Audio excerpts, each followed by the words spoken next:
Hallelujah, Hallelujah.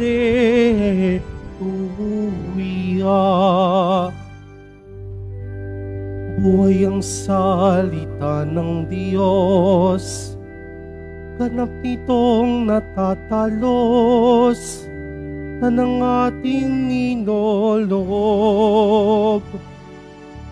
Hallelujah, Hallelujah, Hallelujah, Hallelujah.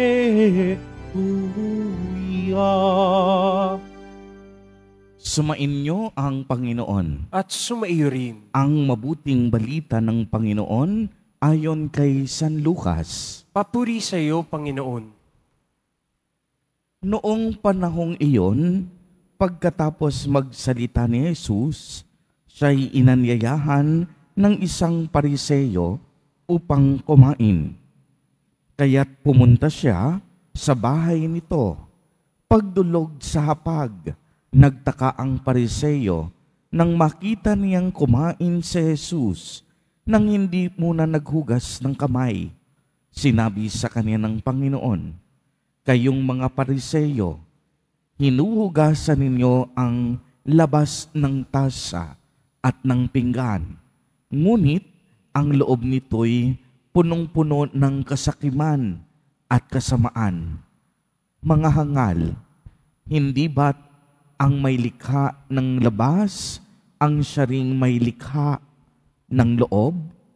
Ngunit ipamahagi muna ninyo sa mga dukha ang mga laman ng mga sisidlan at magiging malinis ang lahat ng bagay para sa inyo." Ang mabuting balita ng Panginoon. Pinupuri ka namin, Panginoong Hesukristo. Magsiupo munang lahat. Magandang umaga po sa inyong lahat, mga kapatid kay Kristo.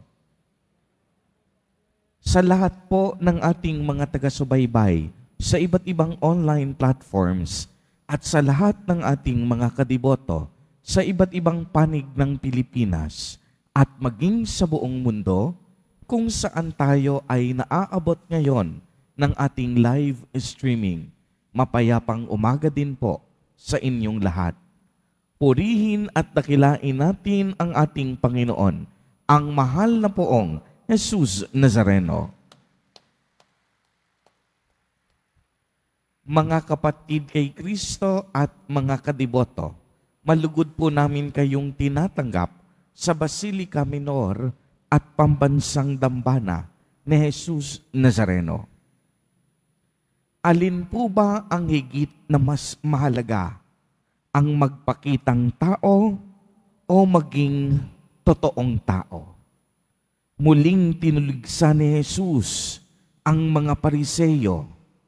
Para sa kanila, mas mahalaga kung ano ang tingin ng tao sa kanila at hindi kung ano ang tingin ng Diyos para sa kanila. Nakatutok kasi ang mga pariseyo kung paano sila papupurihan at pararangalan ng tao, samantalang kulang at kapos sila sa pakikipagkapwa-tao. Kaya nga po ang sabi ng ating mahal na poong Jesus Nazareno, "Kayong mga pariseyo, hinuhugasan ninyo ang labas ng tasa at pinggan, ngunit ang loob nito'y punong-puno ng kasakiman at kasamaan." Ang ibig sabihin po nito, mas mahalaga sa mga pariseyo na walang maging kapintasan sila sa paningin ng tao. Kaya kung mapapansin ninyo, ang mga pariseyo po mahilig magsuot ng mga magagarbo at maaayos na pananamit. Subalit kung gaano kalinis ang kanilang kasuotan, ay gayon namang karumi ang kanilang mga puso at budhi. Bakit? Kasi po, madalas, pakitang tao lamang ang kanilang kinikilos. Sila ay nagdadasal ng napakahaba at malalakas pa upang sila ay magmukhang banal sa mga tao.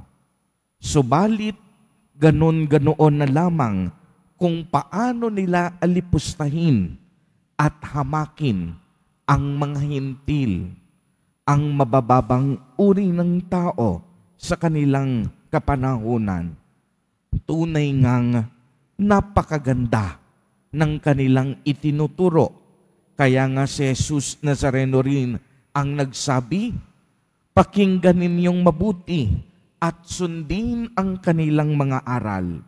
Ngunit nagbabala si Jesus, huwag ninyong sundin ang kanilang mga kilos at ginagawa, sapagkat magkasalungat ang kanilang sinasabi, ang lumalabas sa kanilang bibig sa ginagawa ng kanilang mga kamay. Naniniwala silang sila lamang ang tanging maliligtas dahil sila lamang ang bukod tanging bayang pinili ng Diyos. At para sa mga Pariseyo, walang puwang ang kaligtasan sa ibang tao. Kaya naman, sila ay punong-puno ng pagmamalaki. Sila ay punong-puno ng kanilang mga sarili. Kaya nga po ang paalala sa atin ng ating mahal na poong Jesus Nazareno, mas higit na mahalaga ang kagandahan ng loob kaysa panlabas na kagandahan. Uulitin ko po, paalala sa atin ni Jesus Nazareno sa araw na ito, higit na mas mahalaga ang kagandahan ng kalooban kaysa panlabas na kalooban. Hindi niya nais na mabuhay tayong kagaya ng mga Pariseyo dahil ang kanilang tanging layunin ay magpasikat at kunin ang atensyon ng tao. Mga kapatid kay Kristo, sa araw na ito, ginugunita natin ang kapistahan ni Santa Teresa ng Avila, isang banal, isang taong puno ng pagdarasal at pagtitiwala sa Diyos. Siya po ang nagtatag ng Order of the Skulls Carmelites. Marami siyang naisulat sa aklat na kinikilala ngayon bilang mga klasiko ng espiritualidad. Siya ang tinaguriang ding isa sa mga doctor of the church. Isa sa pinakatampok niyang sinabi, solo Dios basta. Sa wikang Ingles, only God suffices. Sa ating wika, sinabi niyang, ang Diyos ay sapat na.